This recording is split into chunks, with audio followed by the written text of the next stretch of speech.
Hi hello అందరికీ శుభోదయం. ఈరోజు భాషా భాగాల గురించి తెలుసుకుందాం. అందులో మొదటిగా నామవాచకం. ఒక వ్యక్తి గాని, దేశం గాని, జంతువు గాని వాటి యొక్క పేరును తెలిపే పదాలను నామవాచకం అంటారు. ఉదాహరణకు రాము, పుస్తకం, హైదరాబాద్ మొదలైనవి. అదేవిధంగా సర్వనామం.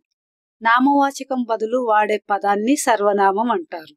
ఉదాహరణకు అతను, వాళ్ళు, ఇది ఇలాంటివి. నెక్స్ట్ క్రియ.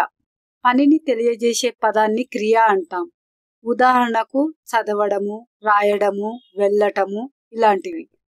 నెక్స్ట్ విశేషణం. నామవాచకం యొక్క గుణాన్ని తెలియజేసే పదాన్ని విశేషణం అంటాం.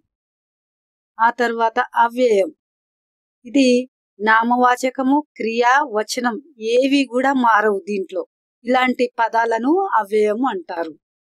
ఈ టిఎల్ఎం వల్ల ఉపయోగాలు ఏంటివంటే ఏ పదం ఏ భాషా భాగానికి చెందుతుందో వెంటనే తెలుసుకోవచ్చు.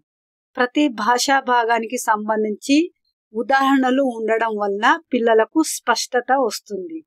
తెలుగు వ్యాకరణాన్ని అర్థం చేసుకుంటారు. మాట్లాడడం, రాయడం, చదవడంలో నైపుణ్యం పెరుగుతుంది.